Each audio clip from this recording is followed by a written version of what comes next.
Jeudi 16 mars 2023, chers téléspectateurs, bonsoir et bienvenue dans cette nouvelle édition. Tout de suite, dans les détails des informations de ce jour, la clôture de la campagne, son jour d'action de l'initiative Une fille qui apprend, une femme qui gagne, s'est tenue aujourd'hui au Carlton Anous. Il s'agit d'une initiative de la Banque mondiale et appuyée activement par la Première Dame de la République, aussi présidente de l'association FITI, Mial Radouin. Son jour au cours desquels des engagements ont été pris pour atteindre les objectifs de l'événement, des femmes éduquées, des femmes qui gagnent. Les détails avec Mirvoulette Sferen et Bras Denison. Le 25 novembre, journée internationale de l'élimination de la violence à l'égard des femmes, c'était également le jour de lancement des 100 jours d'action.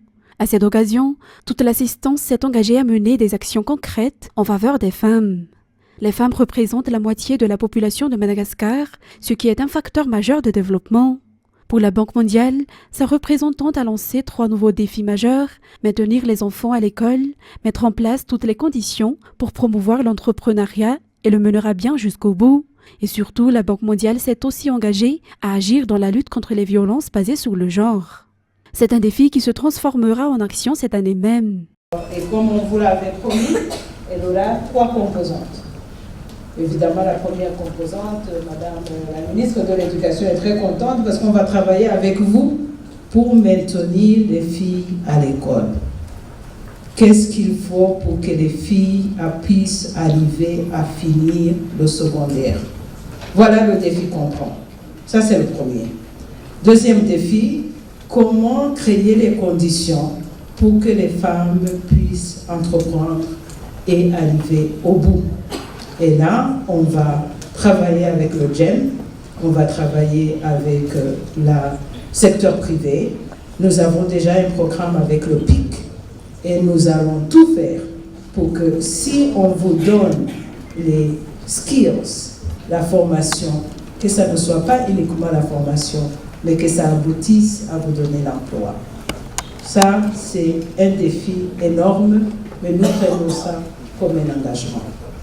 Troisième défi, nous allons tout faire pour essayer de travailler sur la question de la violence contre le genre. Et là, ça veut dire nous allons mobiliser non seulement les membres du Conseil de l'Assemblée pour qu'ils nous aident à changer certaines lois qui handicapent. Parce que pour nous, c'est important qu'on va au-delà des gens qui sont bénéficiaires du projet. Parce que quand tu changes une loi, tu touches une nation. Tu ne touches pas uniquement ça. Et donc, dans ça, on va essayer de travailler sur des questions plus difficiles, comme le mariage précoce, dont on a parlé tout à l'heure.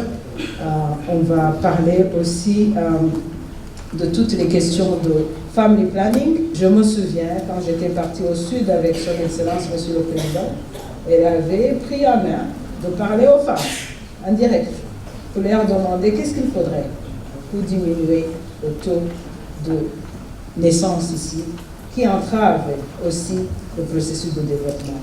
Et je pense que le gouvernement a pris ça en main puisqu'ils ont développé le programme de la dividende démographique. Donc avec ça, on va essayer de travailler non seulement avec le gouvernement, mais avec les membres de la société civile qui font énormément de travail dans ce domaine. Donc voilà les engagements, Madame la Première Dame. Nous allons essayer de faire comme vous, délivrer autant qu'on peut. Le programme va être présenté au conseil d'administration avant le mois de juin. Donc on est presque là, dans quelques mois. Et puis, le plus difficile, il faut commencer la mise en œuvre. Le ministre de l'Éducation a confirmé que l'éducation est la seule voie qui mène vers le développement. Le programme est vraiment en cohérence avec l'esprit même du plan Émergence Madagascar qui a été initié par son Excellence Monsieur le Président de la République, qui a mis au cœur le bien-être de la population dans nos politiques publiques, dans nos priorités par rapport aux secteurs sociaux, le socle social qui fait partie du triangle du développement au sein à travers le plan Émergence Madagascar. Donc, nous avons reconnu la pertinence de ce programme et sa cohérence avec les besoins sociaux, les besoins économiques et surtout les réalités, et en cohérence également avec la femme et ce que nous voulons. Parce que c'est la voie que nous aimerions vraiment expliquer maintenant, c'est qu'il faut écouter les femmes, il faut entendre les femmes, il faut reconnaître les femmes et il faut les aimer et les valoriser. L'éducation et l'autonomisation des femmes figurent parmi les chevaux de bataille de la première dame de la République et aussi présidente de l'association FITI. Ainsi, le 25 novembre 2022, elle s'est engagée à assurer la formation de 500 femmes malagasy. 100 jours plus tard, l'objectif a été atteint. En effet, 503 femmes ont été formées, 460 ont reçu des formations en pâtisserie et en restauration villageoise en vue d'ouvrir des gargotes, tandis que 43 autres ont été formées à la technique agricole Fumvuza, employée au Zimbabwe pour améliorer les rendements traditionnels. En plus de la formation, ces femmes ont également reçu des équipements pour pouvoir appliquer immédiatement les connaissances acquises. Osons croire que les femmes sont des leaders nés, n'est-ce pas?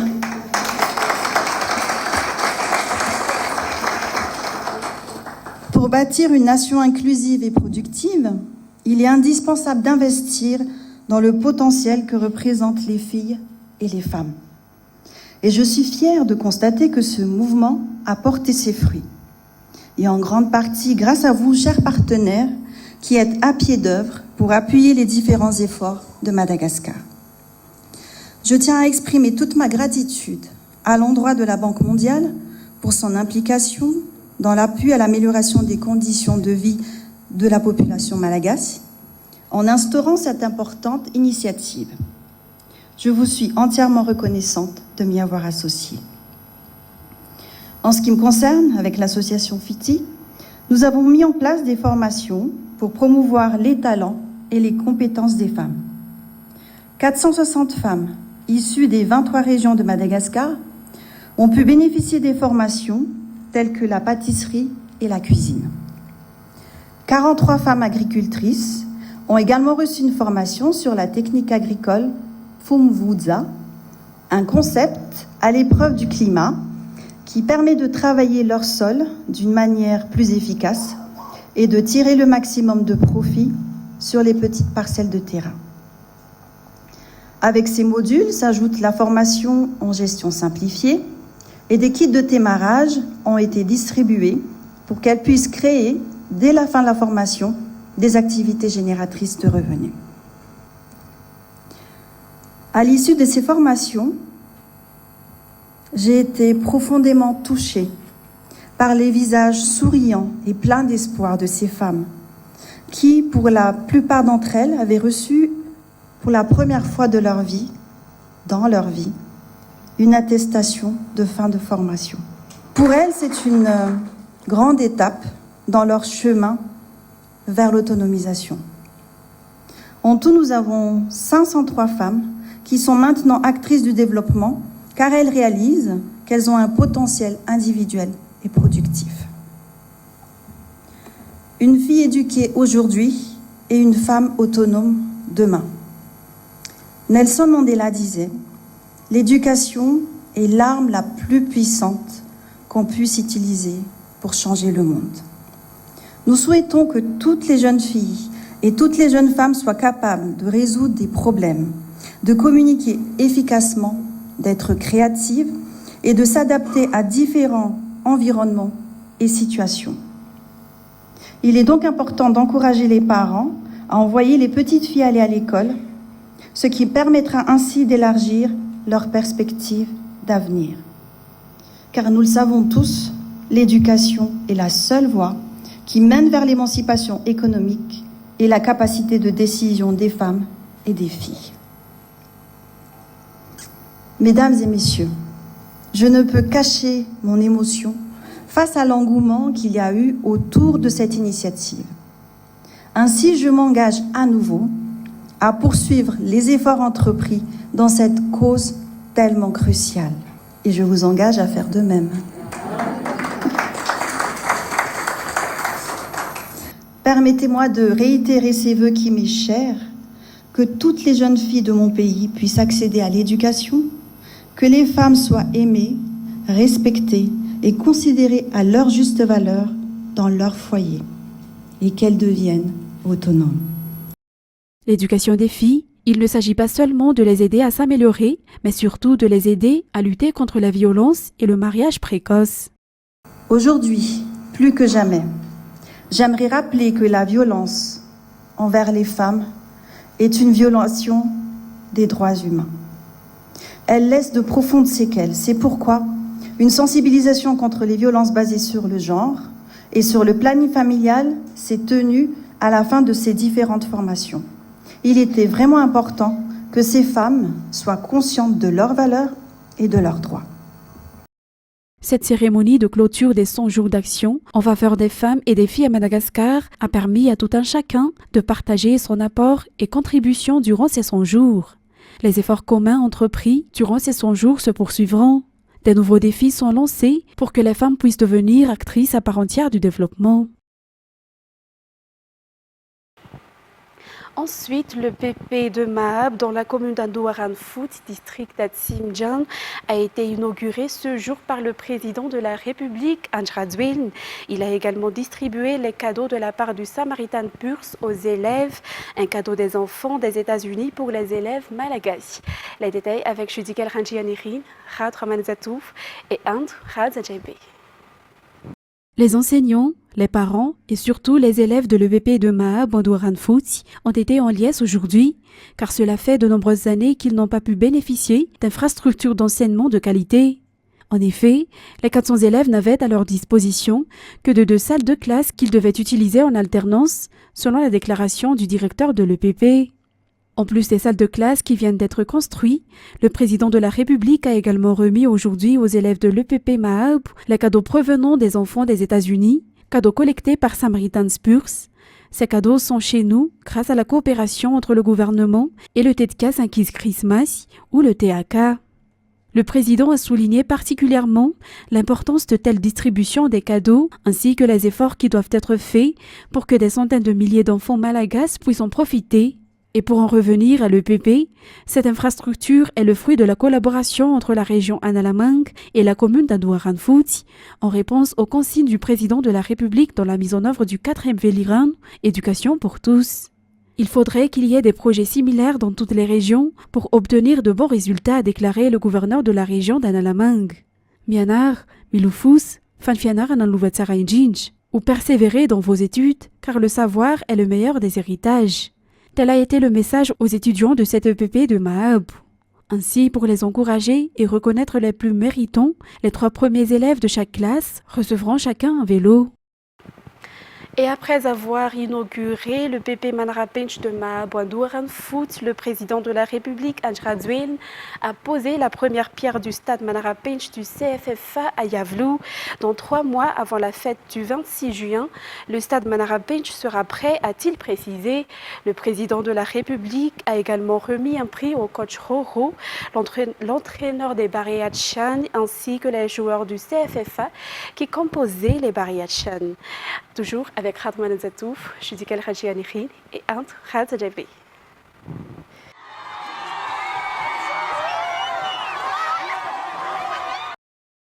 Après l'inauguration de l'EPP Manarapench Mahab Andouaran-Fout, le président de la République Anjradouin s'est rendu sur les lieux où le stade Manarapench du CFFA va être construit.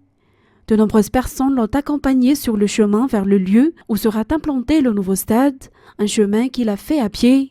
De nombreuses personnes ont également été sur les bords de la route qu'il a traversée.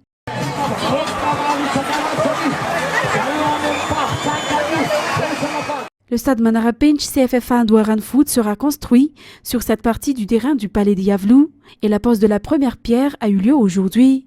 Une infrastructure comme celle-ci a toujours été le rêve d'Andouaran-Fout, a déclaré le maire Akutarmanana Entsu, dit Tot, et maintenant c'est devenu une réalité. Par ailleurs, le district d'Atsimjan se démarque des autres districts en matière d'infrastructure, a déclaré le député élu dans cette circonscription. Et les habitants d'Atsimjan sont prêts et seront toujours avec le président de la République, selon toujours Anjrativaïn. Le président Anjradouin a déclaré que ce qui se passe à Andouaran-Fout et dans le district d'Atsimjan n'est pas le fruit du hasard. C'est un signe que nous sommes connectés et que nous nous aimons. Andouaran-Fout disposera d'un énorme stade et Manarapench.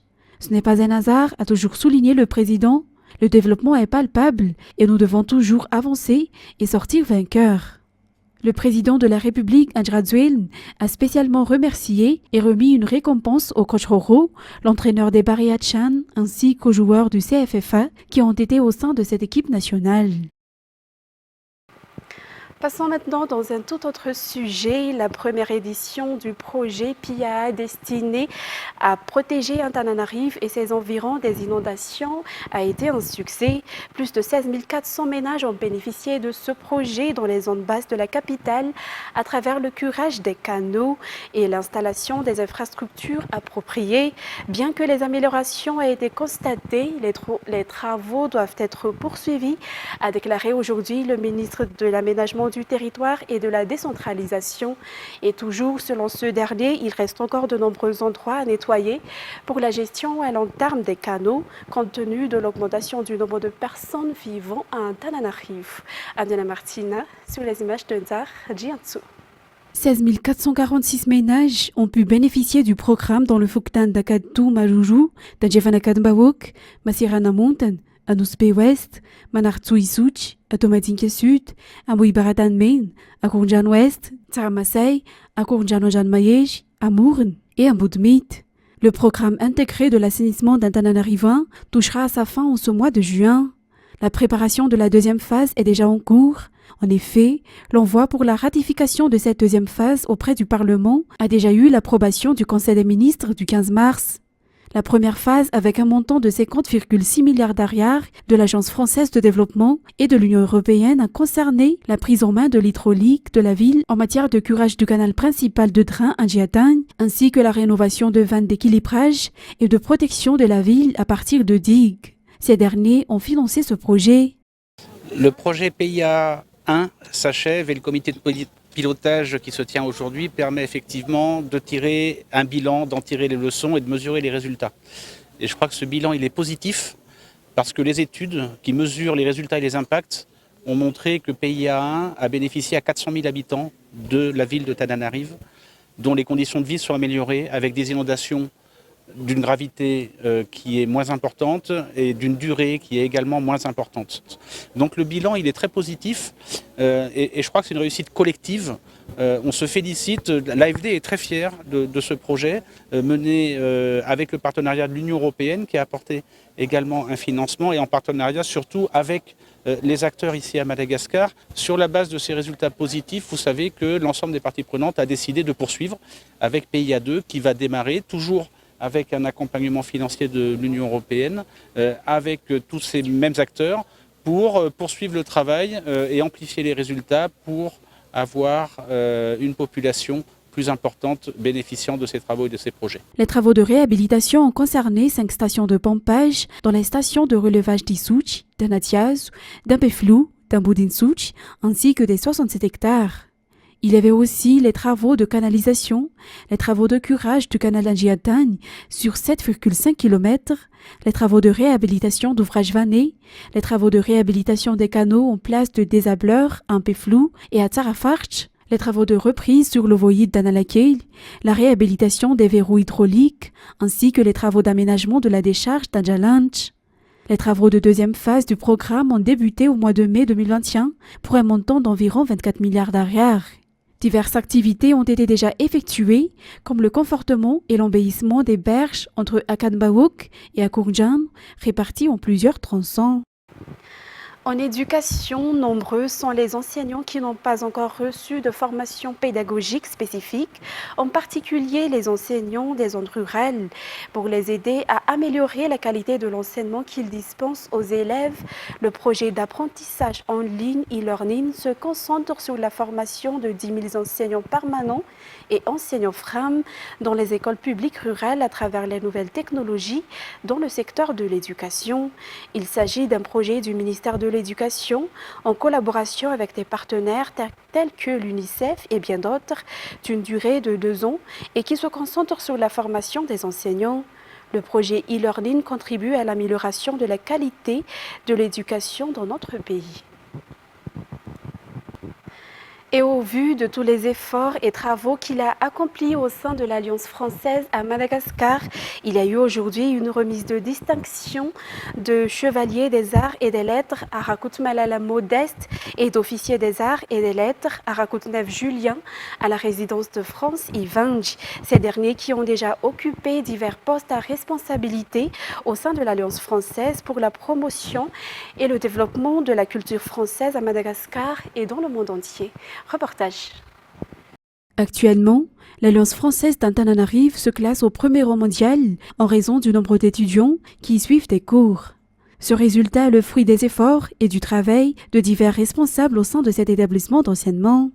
Parmi ces efforts, la promotion de la langue française, la culture et la lecture, et surtout l'échange culturel selon Rakut Neuf Julien, chargé de mission de l'Alliance française, qui vient d'être élevé au rang d'officier des arts et des lettres par la République française à travers son ambassadeur à Madagascar aujourd'hui à la résidence de France Ivangi.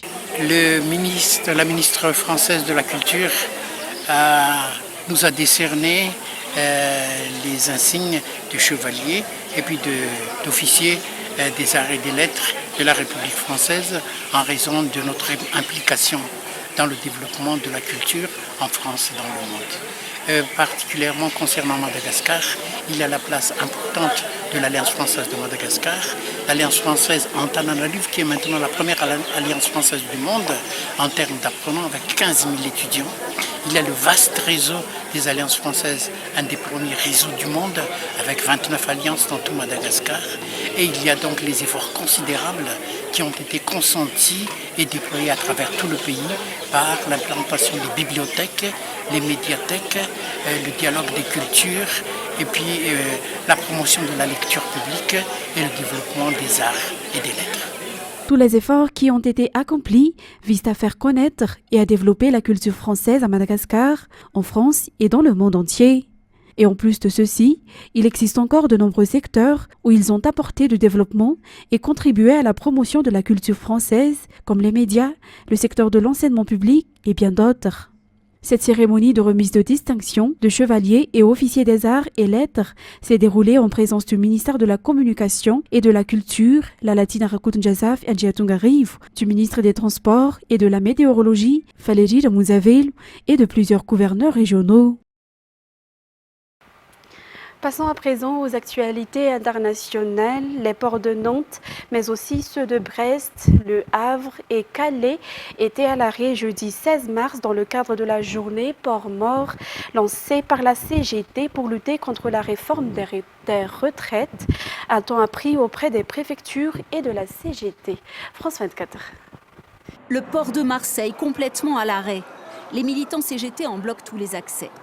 Est-ce un barreau d'honneur ou le signe d'une radicalisation à venir?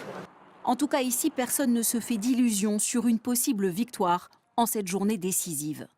Étant donné que depuis le début, on assiste à un simulacre de démocratie, on ne s'attend pas à grand-chose. Qu'il y ait 49.3 ou que ça soit voté cet après-midi, la lutte continue jusqu'au retrait. Voilà. Dans la zone portuaire de Saint-Nazaire, l'accès à la raffinerie de Donge est bloqué.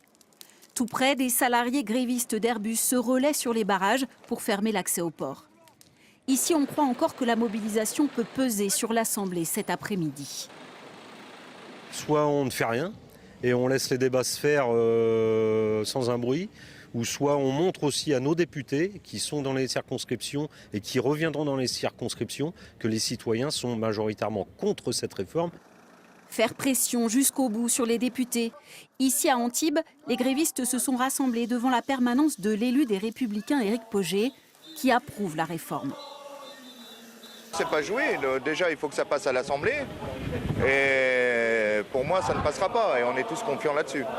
Et si jamais c'est un 49.3, ben dans ce cas-là on montrera qu'on n'accepte pas ça, le déni de démocratie qu'il y a dans ce pays. Nous allons faire usage à la force, quitter immédiatement les lieux. Signe d'une tension qui monte, cette scène ce matin en banlieue parisienne. Les policiers ont évacué élus et grévistes pour dégager l'entrée d'un centre de collecte des déchets qui était bloqué depuis plusieurs jours. Ensuite, des heurts sont éclatées jeudi 16 mars à Dakar après que l'opposant Ousmane Sonko a été extrait de force de sa voiture par les forces de l'ordre sur sa route vers le tribunal pour un procès dont pourrait dépendre sa candidature à la présidentielle. Toujours avec France 24. C'est un procès à haut risque pour l'avenir politique d'Ousmane Sonko. Le chef du PASTEF est poursuivi par le ministre du Tourisme Mame Mbaye Niang pour diffamation, injure publique, faux et usage de faux. Le 22 novembre dernier, lors d'un point presse, l'opposant accusait le ministre de détournement de fonds. L'audience est ouverte une première fois en février dernier. Principal opposant au président Macky Sall, Ousmane Sonko est également mis en cause dans une autre affaire judiciaire. En mars 2021, il est inculpé pour viol et menace de mort après une plainte de Hadji Sarr, une employée d'un salon de massage de Dakar. Il dénonce aussitôt un complot du pouvoir politique. Ce dossier, source de tension, avait provoqué des émeutes meurtrières en mars 2021. 14 personnes avaient été tuées, dont 12 sous les balles des forces de sécurité, selon un rapport d'Amnesty International. Dans le cas d'une condamnation à plus de 3 mois d'emprisonnement ferme ou à plus de 6 mois avec sursis dans l'un des deux dossiers, il serait alors inéligible selon le code électoral sénégalais. Le chef du PASTEF serait définitivement écarté de la course à la présidentielle prévue en 2024. Et en ce qui concerne les actualités internationales sportives, décriées et pourtant indétrônables, Gianni Infantino a entamé jeudi 16 mars un nouveau mandat à la tête de la FIFA qu'il dirige depuis 2016, multipliant comme d'habitude les chantiers au risque d'agacer et parfois de renoncer. France 24.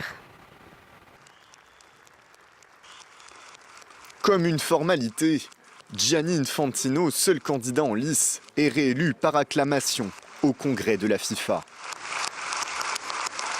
À 52 ans, ce juriste entame un nouveau mandat de 4 ans à la tête de l'instance du football mondial. Être président de la FIFA est un honneur incroyable, un privilège incroyable, mais c'est aussi une grande responsabilité. Une responsabilité que Gianni Infantino ne semblait pas prédestiné à assumer. Né en Suisse de parents immigrés italiens, il s'oriente vers des études de droit. Supporter de l'Inter Milan, il tente rapidement de lier ses deux passions en intégrant dès 2000 le département juridique de l'UEFA. Peu à peu, il grimpe un à un les échelons de l'institution du foot européen jusqu'à devenir le bras droit du président, un certain Michel Platini. En 2015, la carrière de Gianni Infantino prend une toute autre dimension lorsque Sepp Blatter et Michel Platini sont rattrapés par les scandales. Élu président de la FIFA sur une promesse d'intégrité, l'Italo-Suisse défend corps et âme le mondial au Qatar, pourtant entaché par des soupçons de corruption et des drames humains sur les chantiers des stades. Le fait de donner ces leçons de morale est toujours au même côté. C'est de la pure hypocrisie. Depuis 2015, Gianni Infantino a fait augmenter les revenus de la FIFA avec une recette simple, gonfler les compétitions. Une méthode que le président réélu compte appliquer lors de son prochain mandat. En 2026, la Coupe du Monde passera de 32 à 48 équipes pour attirer toujours plus de sponsors et de diffuseurs. Mesdames et messieurs, c'est avec ce reportage que nous terminons cette édition d'aujourd'hui. Nous vous remercions de l'avoir suivi jusqu'à Santarne et dans quelques instants, vous allez suivre le film Missine. Quant à moi, je vous donne rendez-vous demain pour de nouvelles actualités. Au revoir.